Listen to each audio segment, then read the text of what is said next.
read on the blogosphere and in various places that the old women's movement has died. And in fact, during the course of the hard-fought primary election, a lot of my younger sisters in the movement wrote opinion pieces about how much I reminded them of their nagging mothers.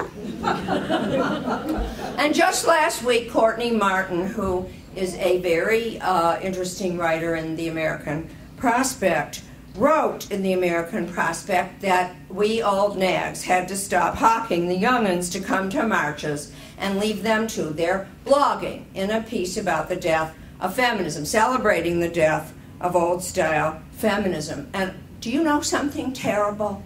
I feel like a nagging mother. I really do. I feel like a nagging mother.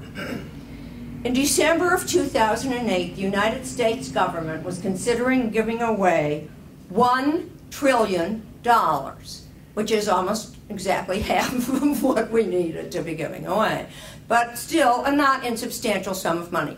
December 2008, $1 trillion.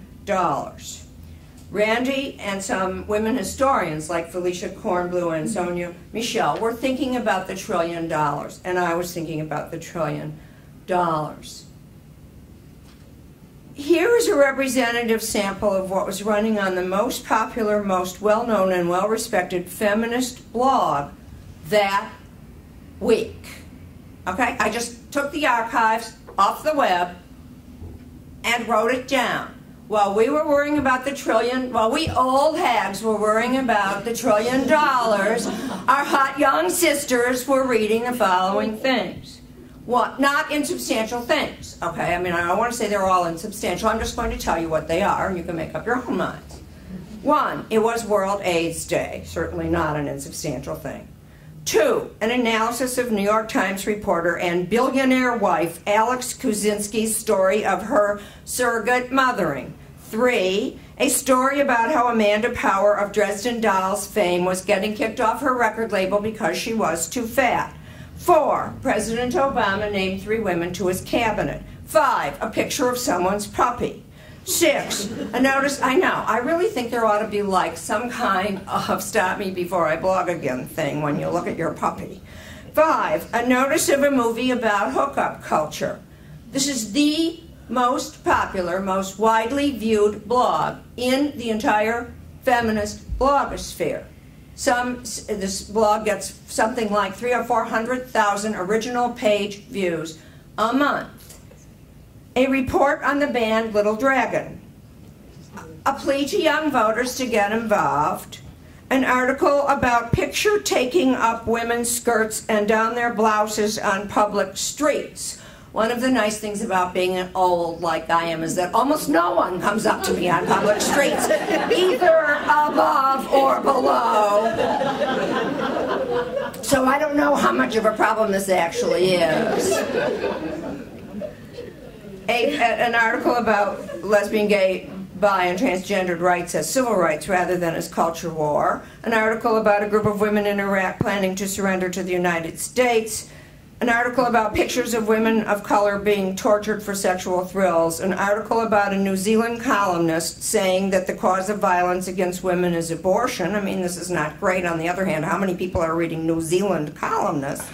And finally, this is actually a good one, Heather, an article about a report that women raise their incomes as much by joining a union as by going to college, which is from Heather's former employer, the CEPR. I could go on, okay? There was a critique of the Y for not having a perfect campaign about young women's activism, an article about ugly sex workers in the UK, a review of Curtis Sittenfeld's American Wife, an article about being referred to in the third person in the third person by a waiter, as in what will the lady have? Right? Okay, it's not wonderful to be referred to in the third person by a waiter.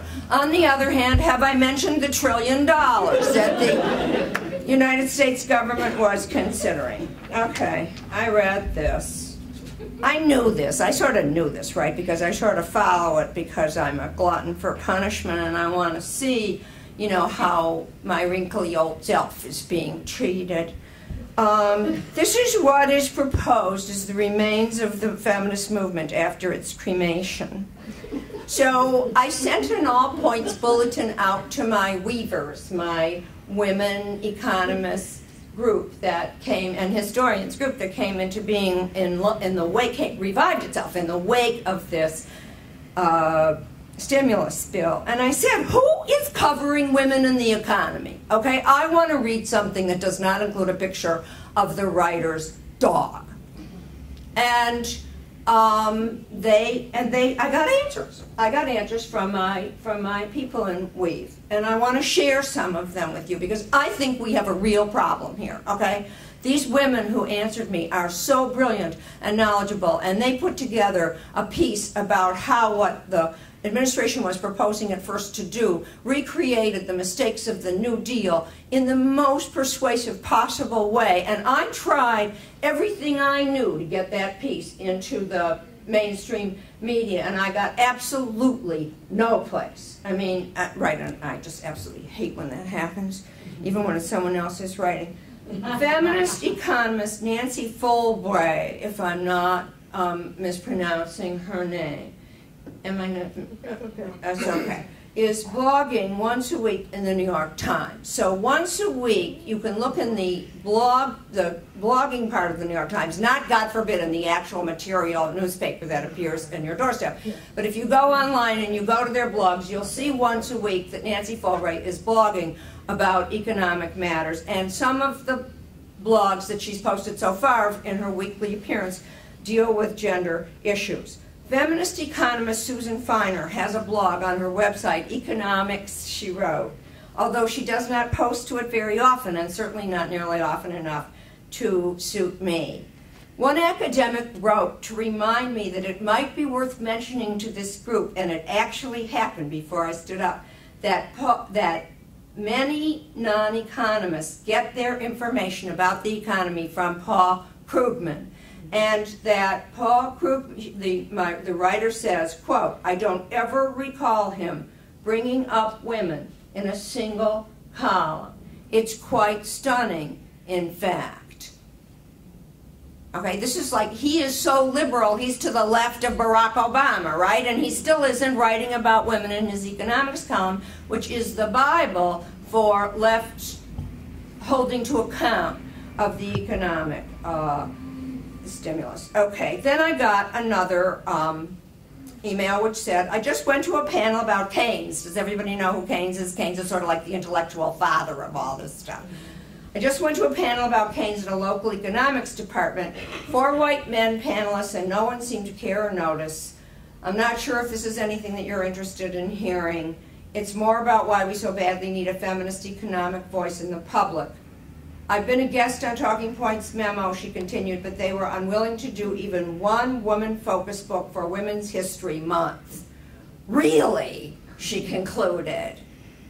Okay, here's what we've got. We've got academic information up the yin-yang. We know a lot, okay? I could probably make a career writing opinion pieces from what Heather Boucher knows. And just said, right, to say nothing of Mimi Abramovitz. I could do this, okay? But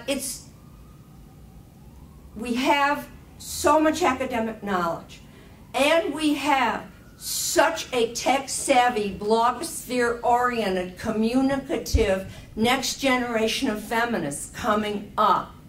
What we don't have is the interconnection between what we know, the deep and broad things that we know, and their ability to get the message out to the public. And what we don't have is what matters to my way of thinking even more, and that is the sort of wicking up from the discussions on the blogosphere into the mainstream blogosphere, and from there into the mainstream print and broadcast media. We don't have that. I've been watching this process for a while. And I have seen ideas start in obscure places in the online media, and they find their way into the mainstream discourse.